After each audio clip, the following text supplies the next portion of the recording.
Voltando aqui com o nosso 11 News, prazer de receber agora as duas convidadas aqui, que a gente vai falar sobre a Braskem, evidentemente, sobre a crise. Lenilda Luna, Neirivane Nunes, a Neire. Deixa eu apresentar aqui para o nosso público. A Lenilda Luna é jornalista, foi repórter da TV local de Alagoas de 1996 a 2014.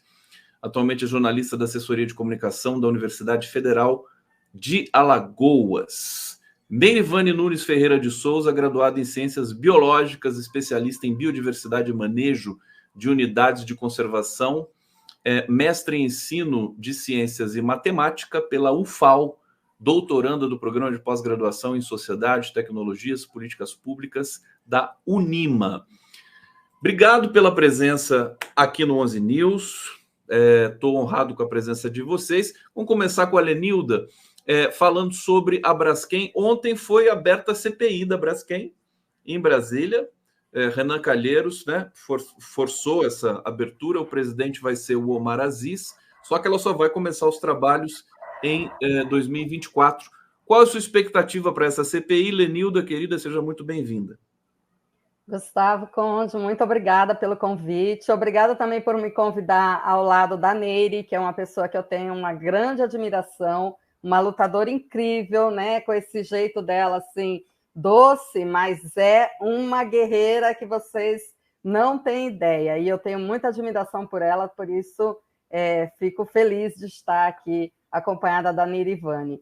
E, Conde, muito importante, assim, tem sido muito importante para o país que a gente fortaleça as mídias alternativas, porque cada vez mais a gente percebe que em momentos cruciais, se a gente depender de furar a bolha da mídia tradicional, empresarial, a gente não consegue, né? Essa questão da Braskem agora está sendo pautada, mas a gente já vem tentando encontrar espaços para denunciar e alertar sobre o que acontece aqui faz tempo. Então, programas como o seu e outros programas, assim como o Jornal Verdade, do qual sou colaboradora, são fundamentais para que a gente consiga se comunicar sem depender da linha editorial de uma empresa, né? E eu sei bem que é isso que eu trabalhei em empresas também de comunicação como repórter e sei o que a linha editorial é contaminada pelos interesses empresariais, né? E eles estão sempre juntos, os interesses de uma empresa, de uma indústria, com os interesses da empresa de comunicação, com a política tradicional local, todos caminham juntos, vão para o mesmo clube do uísque, trocam ideias, então é difícil quando você não cria alternativas conseguir expressar o que você precisa. Agora, sobre a CPI da Braskem, eu acho que a expectativa é alta de toda a população, de todos nós, né? A gente acredita que quando começarem a convocar personagens que são decisivos nessa história, que ainda falaram pouco, para contribuir com informações, avaliações para essa situação e trazer a visibilidade do país, muita coisa que ainda não foi dita vai surgir, muita coisa sobre questões do meio ambiente, questões de licenciamentos assim pouco transparentes e baseados em quê, né? A Neire, que é dessa área ambiental, pode falar mais sobre isso, mas o que a gente quer nesse momento é visibilidade, transparência e esclarecimento para entender como é que nós chegamos até aqui. E não é pouca coisa, teve gente que falou assim, foi só aquela borbulha na lagoa, gente, isso é a ponta do iceberg, entendeu? É o início de um processo muito perigoso para a nossa cidade.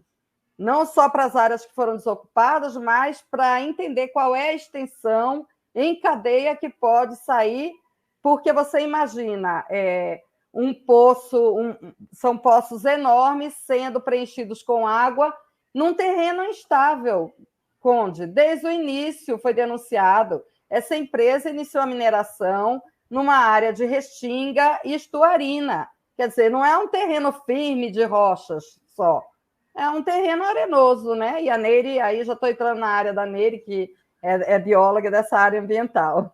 Então já vamos passar daqui para a Neire nesse sentido, perguntando a expectativa para a CPI também, que a Lenilda destacou muito bem aqui, que pessoas poderão falar, poderão ser convocadas para falar, e essa questão do terreno ali. Neirivane Nunes, passando para você a palavra, deixa eu abrir aqui seu microfone. É você que abre, querida, pode abrir. Bom dia, Conde, bom dia, Lenilda, bom dia a todos, a todas. Primeiramente, eu quero agradecer, né, ao programa, né, ao Conde, a oportunidade de dar voz às vítimas, né, da Braskem.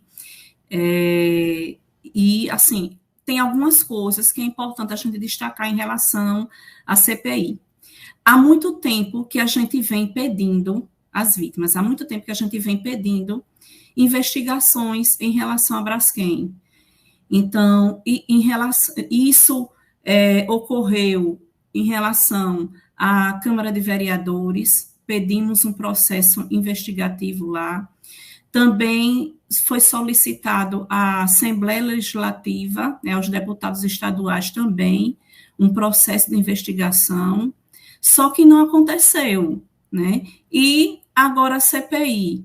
Então, a gente tem uma expectativa positiva, porque é o momento da gente abrir a caixa preta da Braskem, da gente ter acesso a informações que até o momento foram omitidas da população, né, dos afetados. Então, essa é uma grande oportunidade da gente investigar o que ocorreu aí durante mais de 40 anos de exploração de salgema pela Braskem, né, então Salgema Indústrias Químicas, hoje Braskem, no município de Maceió, em Alagoas. Então, essa é uma grande expectativa. Temos consciência também que a CPI terá suas limitações por conta das relações políticas, né, envolvidas em relação ao caso Braskem. Mas, mesmo com essas limitações, a gente acredita que vai ser uma grande oportunidade, porque há muito tempo, como a Lenilda sabe muito bem disso, que acompanha tudo bem de perto, que a gente vem buscando informações, inclusive Lenilda sabe muito bem disso, todas as audiências públicas em que a Braskem ela foi convocada, ela não compareceu, quer dizer, desrespeitando até o legislativo, né? Então, é a oportunidade que a gente tem de estar frente a frente e entender e ter acesso a tudo que está por trás desse processo. E a gente espera que todos os entes envolvidos sejam convidados a depor. Tá? Governo do Estado, Prefeitura de Maceió, Instituto do Meio Ambiente, IMA, porque o IMA foi, sim, leniente em relação à Braskem, aqui em Maceió, que é o órgão responsável pela fiscalização e licenciamento da empresa. Nós sabemos que, periodicamente, a empresa ela precisa renovar suas licenças. E como é que isso passou? Como é que o IMA fez vistas grossas a tudo o que estava acontecendo? Muita gente sabia o que estava acontecendo e omitiu os fatos, né? Até chegar no momento, nessa situação, né? No colapso das minas. E lembrando, é importante a gente estar atento não só à mina 18, né?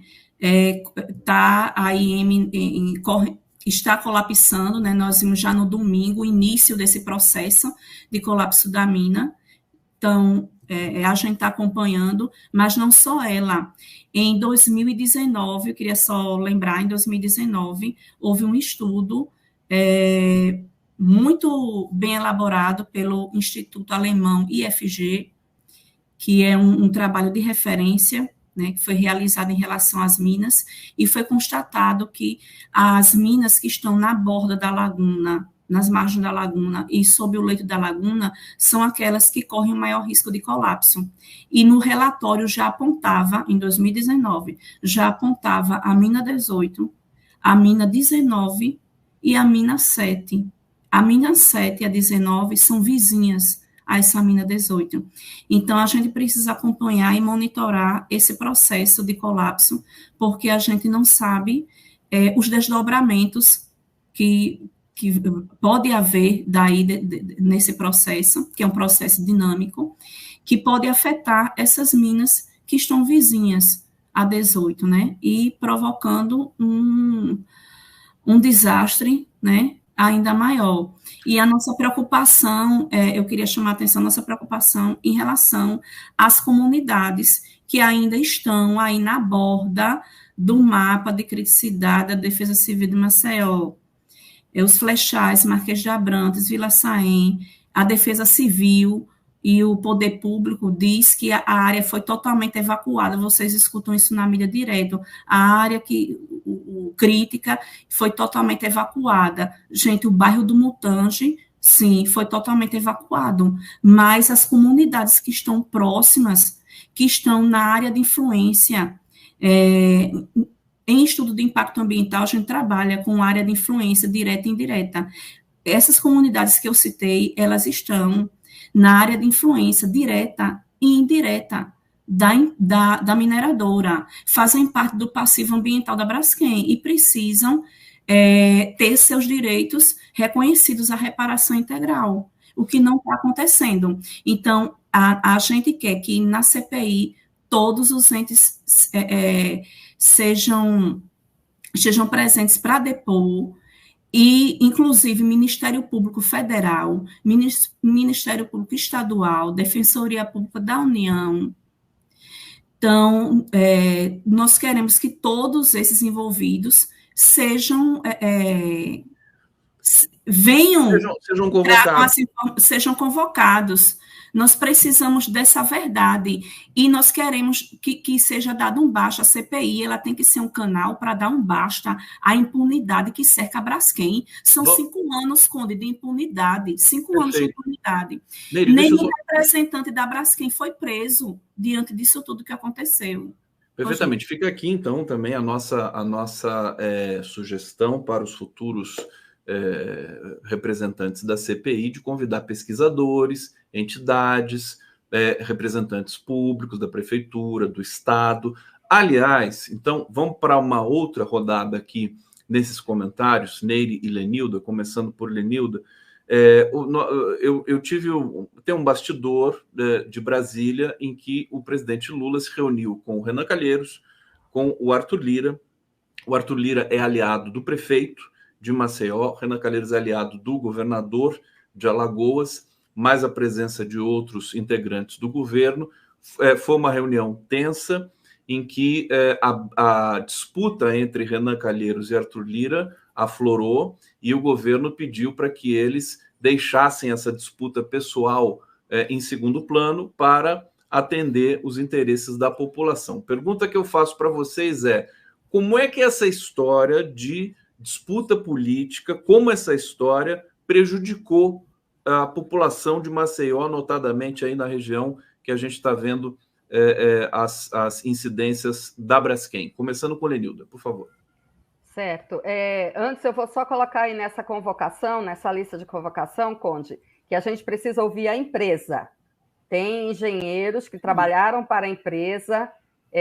Tem um engenheiro em particular que escreveu um estudo, o Paulo Cabral, que eu gostaria muito de escutá-lo, porque ele escreveu um estudo em 1992, colocando esses riscos de subsidência. E eu pesquisei pela UFAL, né, quando começou toda essa questão, que estudos haviam sido feitos. E falando sobre subsidência, pouco foi encontrado. Então, esse estudo de 92 é importante, é de Paulo Cabral, que é um engenheiro, ele era da UFPE, com um engenheiro do Rio de Janeiro. E ele, além de pesquisador, também foi o engenheiro responsável desde se não me engano, no LinkedIn dele, tem desde 1976, quer dizer, ele recém-formado devia ser, até 2007, bem recente, pouco antes. Então, ele teria muitas histórias para contar. Eu acho que tem outras pessoas que trabalharam na Braskem que devem conhecer muito profundamente a situação que aconteceu lá, que levou a essa subsidência, e que precisam falar para a sociedade. A gente precisa saber, né? Tem muitas lacunas ainda de informações desse histórico dessa tragédia. Agora, falando aí sobre essas disputas das oligarquias alagoanas, a gente convive com isso há muitas décadas, sempre são dois grandes grupos políticos representando interesses das oligarquias, que se dividem, mas, Conde, da mesma forma como se dividem, se aliam, mudam de aliados. São os grupos que representam as oligarquias alagoanas, né? Os latifundiários, os usineiros, os grandes produtores de leite. A nossa expectativa de um grupo ou de outro é muito pouca. A gente confia mais na mobilização popular, na sociedade, cobrando desses grupos que eles se posicionem. Então, tem aí posicionamentos da imprensa dizendo a responsabilidade da prefeitura, outros posicionamentos, a responsabilidade do governo do Estado, tentando claramente, né, responsabilizar principalmente o grupo opositor e tentando blindar, né, proteger o seu grupo. A nós não interessa essa disputa. Pouco importa qual é, né, o peso de um ou de outro grupo. Os dois grupos e todos os grupos que ocuparam poder aqui no Estado são responsáveis pelo que está acontecendo. Então, Calheiros, Arthur Lira e outras famílias assim que representam, né, os poderosos políticos aqui de Alagoas têm que responder por isso. Mas, em um momento ou outro, se alternaram no poder durante essas 40 décadas que levaram a esse crime socioambiental, que, como a Nery diz, vou falar aqui antes dela, mas ela sempre alerta isso, é o maior crime socioambiental em andamento no mundo, em área urbana. Não tem em outro lugar uma situação como essa de Alagoas. E isso tem que bastar para chamar a atenção da sociedade, dos pesquisadores do mundo inteiro, desse Instituto Alemão que Nery Vani falou, porque nós precisamos de pesquisas não financiadas pela Braskem, de pesquisas não orientadas, independentes, pesquisas não orientadas pelo governo local, porque essas pesquisas sempre vão tentar isso, limitar, né, os dados para poder comprometer um grupo e proteger o outro. Nós queremos a fundo que essa CPI proporcione e a fundo, e eu confio nessa CPI muito mais nas pessoas que vão ser ouvidas lá e que deverão ser convocadas do que na limitação política de um ou outro grupo. Porque, Conde, CPI é isso, né? A gente viu, a gente sabe como começa, mas não sabe como termina, porque as pessoas vão sendo ouvidas, vão sendo pressionadas e vão revelando questões e informações que já foram reveladas, às vezes, em grupos pequenos, em grupos de pesquisa, dentro da universidade, mas numa CPI elas são reveladas sobre os holofotes da nação. E isso repercute na imprensa, repercute para a sociedade. Então, é importante. Estimula pessoas também a falar, a dar depoimento, a dar o seu relato. Antes de passar para a Nery, deixa eu só trazer aqui o comentário do nosso público. Deixa eu aumentar aqui o box da nossa... do nosso comentário, da nossa mensagem. Raquel Gifone Pinto está dizendo aqui, Nery Vani Nunes, grande pesquisador e militante, toda a solidariedade às vítimas do crime da Braskem. Alzeni Alves, bom dia a todos. Eita, sotaque bonito, da Pega, Lenildo e Nery Vani, obrigado, Conde, por abrir esse espaço para pessoas tão capacitadas. Eu também tenho aqui muita felicidade nisso aqui, agradecendo mais uma vez as convidadas. Kátia Bermudes Morgan, dependemos totalmente da mídia independente para forçar a mídia corporativa a pautar assuntos relevantes. É o que a gente faz aqui, é o que a gente fez com relação ao conflito, ao genocídio que transcorre em Gaza, a própria cobertura da guerra da Ucrânia, né? E agora também com esse episódio da Venezuela. Bom, assuntos relevantes que na mídia independente progressista é abordado de maneira irresponsável. Na mídia progressista é responsável. É isso. Sítio Serra Pilheira. Antes de 2000 já se falava internamente na Salgema que um dia Maceió iria afundar nas minas. E o Paulo Paiva, na mídia não aparece o nome de ninguém nesse crime escandaloso, é só Braskem, verdade, não aparece o diretor executivo, o diretor de risco, não aparece nada, eles não vão entrevistar ninguém. Passar para a Nery, então, Já com outra questão para você, Nery, fica à vontade para comentar aqui um relato importante também que a gente ouviu, mas eu queria saber sobre... A gente percebeu que a Braskem, ainda por cima, vai levar vantagem, porque ela se tornou proprietária daquela região e que pode ser um dos negócios imobiliários mais geniais do mundo, né? Ela pode construir ali um resort quando o terreno estabilizar e tudo mais. Fala um pouco dessa situação para a gente. Então, primeiro eu queria só fazer um comentário rápido sobre a fala da Lenilda. Realmente, a responsabilidade é compartilhada, como bem disse Lenilda, a responsabilidade compartilhada. São vários entes aí envolvidos, foram mais de 40 anos de omissão e de conivência do poder público, várias instituições, pessoas aí envolvidas, e também do meio político, e tudo isso, né, tem que vir à tona agora na CPI, tá? Em relação a essa quebra de braço política, né, um dado positivo nesse meio foi a relevância dada ao caso, né? Então, finalmente, a gente conseguiu elevar essa discussão a nível nacional e ao conhecimento também internacional, que antes não era possível. Então,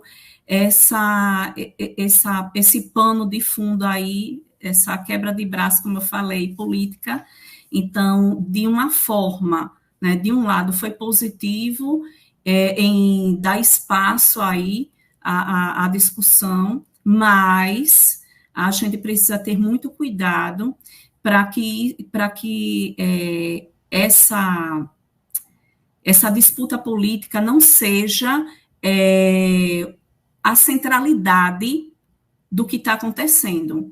Então, pensando nisso, o Movimento Unificado das Vítimas da Braskem, no dia 6 de dezembro, junto com várias entidades, instituições, realizou um ato unificado. Lenilda participou desse ato, e nesse ato unificado, envolvendo toda a sociedade alagoana, nós lançamos a carta aberta das vítimas da Braskem, que foi entregue ao poder público, e essa carta ressalta justamente isso. Nós não podemos perder a centralidade. Então, a centralidade aqui é a reparação integral aos danos causados às vítimas pela Braskem. Então, a nossa preocupação dessa disputa política é a mudança de foco, tá? Como eu falei, teve esse lado positivo, né, de dar ênfase aí na grande mídia, né, na imprensa, que há muito tempo a gente vem querendo quebrar, né, essa bolha, né, em relação à informação envolvendo o crime da Braskem, mas a gente não pode perder essa centralidade, é isso que diz a carta, tá? Então, a centralidade são as vítimas, e a reparação devida às vítimas, é isso. Em relação à questão da Braskem, da titularidade, sim, é algo assim escandaloso, e vocês que estão acompanhando, todo dia um escândalo diferente, e esse é um deles. A Braskem, além de provocar, né, ser responsável por esse grande crime, como a Lenilda já colocou, o maior crime socioambiental em área urbana no mundo, né, que está ocorrendo, ela está lucrando escandalosamente em cima do crime. Então, ela está mostrando para o Brasil, para o mundo, que o crime compensa, porque ela está sendo um maior caso de sucesso, né, para ela. Então, esse acordo, o primeiro acordo de 2020, esse acordão que rege todas as tratativas com os moradores, com os afetados, esse acordo de 2020 foi o acordo melhor que a Braskem poderia fazer. É um acordo injusto que vem beneficiar mais a empresa infratora do que as vítimas. Deixou ela livre para negociar diretamente com o afetado, colocando o afetado numa situação de total vulnerabilidade frente à empresa. Então, ela ditando tudo, todos os valores, valor de aluguel social de R$1.000, que é um absurdo, independente do padrão do imóvel, muita gente tendo que tirar do próprio bolso para completar o valor do aluguel. Danos morais, colocou 40 mil de danos morais por núcleo familiar, não é nem individual. Nós sabemos que o dano moral tem que ser pago individualmente. E ela estipulou 40 mil por núcleo familiar, por imóvel, que é outro absurdo. E as avaliações, ela não aceitando nenhuma avaliação particular do proprietário, e não apresentando uma avaliação dela, que justifique um valor irrisório, valores irrisórios, vergonhosos, que não chega nem a metade do valor do imóvel. Um absurdo. Então, são acordos esdrúxulos, como esse último da Prefeitura de Maceió, com a Braskem. A Prefeitura de Maceió, prefeito JHC, vendeu a nossa cidade a preço de banana. Como eu já falei, Lenilda sabe disso, acompanhou de perto isso aí. 1,7 bilhões, dando quitação presente e futura de todos os danos causados pela Braskem à cidade de Maceió. Gente, isso é um absurdo. Então, assim, são acordos, assim, escandalosos, vergonhosos, que violam os direitos das vítimas. O que a gente está vivendo aqui, Conde, é a maior violação de direitos humanos já vista em Maceió, em Alagoas. Sabe? Direitos individuais, direitos coletivos. Isso sem falar no dano ambiental. O que a gente está vivendo aqui é um ecocídio. Além dos danos causados à população gravíssimos, Lenilda acompanha isso de perto, são pessoas adoecidas, com depressão, síndrome do pânico. 13 pessoas chegaram a cometer suicídio, que nós sabemos porque isso é subnotificado. Então, assim, o desmonte é tremendo. E a Braskem, ela não... Até, pasmem, que esses danos à saúde da população, essa população adoecida, a Braskem não tem ressarcido. Vários afetados chegaram a apresentar laudos médicos, relatórios médicos, a Braskem, mas ela não reconhece. Então, assim, são muitos absurdos. Tinha que ter criado minimamente uma sala de situação para tratar desse problema e nem isso foi criado. Olha, eu quero dizer o seguinte, eu vou ter que chamar vocês mais uma vez aqui para a gente conversar mais com mais tempo, porque eu estou vendo que vocês têm informações preciosas. Eu chamei muita gente para falar da Braskem aqui. Confesso que estou impressionado com o volume de informações e dados. A Neire, a Lenilda falou assim, vamos chamar a Neire também. Eu estou entendendo agora porque que você fez questão da presença da Neire aqui. E eu quero agradecer imensamente. Por favor, Lenilda, pode falar, se despedir. Deixa eu só, antes de você se despedir, dizer duas coisas. Uma é sobre complementar isso que a Neire falou, a ânsia dos acordos de estipularem um final da responsabilização da Braskem, né, danos presentes e futuros, é porque esse futuro vai aparecer muito mais coisa, entendeu? A gente tem aqui um dado que é importante, apareceu e foi apagado, mas a Caixa Econômica publicou um edital dizendo que não ia financiar mais imóveis em determinada área. Essa área era muito maior que essa que é colocada como de impacto direto da Braskem. E aí, quando se perguntou por que a Caixa não vai mais financiar imóveis lá longe, né, em uma área muito mais ampla, simplesmente o edital foi apagado, não se falou mais nisso. Então, a gente quer que a Caixa também fale, porque tem uma avaliação aí por trás. Tem uma avaliação, por que as seguradoras não querem, a Caixa só disse, é porque as seguradoras não querem mais segurar, né, esses imóveis. Então, por que não nessas áreas? A gente quer saber. E a outra coisa que eu queria dizer era sobre a Neire. Que, assim, não é à toa que eu admiro essa mulher corajosa e combativa. Esse ano, Conde, a gente teve uma outra ameaça que veio da Timac Agro, uma empresa de agroindústria, que queria simplesmente colocar um tanque de ácido sulfúrico no Porto de Maceió, e o Porto de Maceió fica ali na Pajuçara, numa área urbana também. Queria estocar uma estocagem enorme de ácido sulfúrico. não fosse a Nery prestar atenção nessas audiências públicas e processos de licenciamento, a gente só ficaria sabendo depois da autorização. Felizmente, ela me alertou, eu alertei outros companheiros, e um alerta o outro, e a gente foi para a audiência, fez um escândalo nessa audiência, que foi suficiente, nesse caso, para impedir essa estocagem. Então, assim, a Nery impediu a estocagem, a Nery, né, porque ela convocou a nossa... E os demais companheiros, Lenilda, Dilson, mas se não fosse o alerta da Nery, a gente nem saberia. Da Nery, aí eu alertei o Dilson, aí a gente formou a nossa corrente, aí a gente chamou... Aliás, o Dilson vai estar aqui amanhã também para falar... E o Zazo e o Dilson vão estar aqui, você deve conhecer o Zazo, que é um influenciador, né, que está nesse campo também. Meninas, brigadíssimo pela presença, demais, depois vou fazer um recorte aí dessa passagem de vocês, e a gente volta a convidar em breve para vocês. Porque é muita coisa para ser discutida, muita coisa para ser escândalos. Eu queria um segundinho só para fechar o seguinte, que no acordo socioambiental, o próprio Ministério Público, né, a Força Tarefa, deixou uma brecha jurídica em relação à titularidade à Braskem. Então, deixou impedida a Braskem de edificar nessas áreas, salvo, aí vem a brecha, salvo que haja permissão pelo plano diretor de Maceió e que haja uma possível estabilização das minas, né?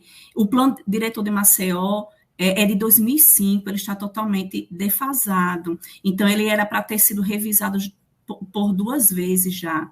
Então, o agravante, só para fechar isso, o agravante que o próprio acordo socioambiental dá margem, dá essa brecha jurídica que a Braskem precisava para conseguir a titularidade. Outra coisa é uma proposta indecorosa de criação de RPPNs pela Braskem. O IMA queria fazer disso uma moeda de troca. O IMA queria conceder a licença de demolição dos imóveis da área, em troca que a Braskem criasse áreas de preservação privadas. E se isso ocorresse, o governo estaria legitimando a titularidade da Braskem sobre essas áreas, sem precisar de plano diretor, de nada mais. Entendeu? É muita coisa a poder. Vou mandar para o Omar Aziz para ele já ir preparando a CPI.